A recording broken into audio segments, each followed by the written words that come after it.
Hello everyone, today I'm going to do a quick review of the Chefman 2-slice toaster, which I have it right here. So it has various settings and it's made of stainless steel. So you can see that it looks very nice and minimal. And in order to remove the breadcrumb, you have to just kind of push the tray and then it's going to come out. And it has 7 settings to make your bread more toasted or less toasted, and then it has very other settings right here. So I'm just going to take a 2-piece of bagel and put it in, and let's toast them for the first time. So also it has like a kind of heat guard to not to burn your finger. So once I'm pushed it, then it's going to toast it, and let's see how long it takes. So we are close to about 1 minute, and let's see if it goes up. And I can feel the heat, and if bread gets stuck, it just shuts off automatically. That's one of the features.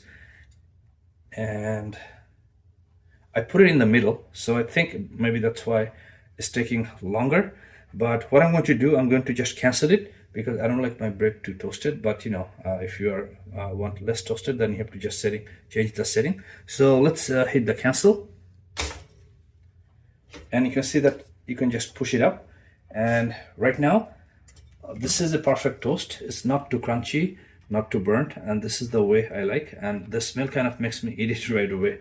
So this is Chefman toaster. I bought it on Amazon, and this is there are many other brands, but I chose this one because of the looks, and it kind of looks nice and minimal and modern. So this is not any paid or affiliated review. Thank you for watching.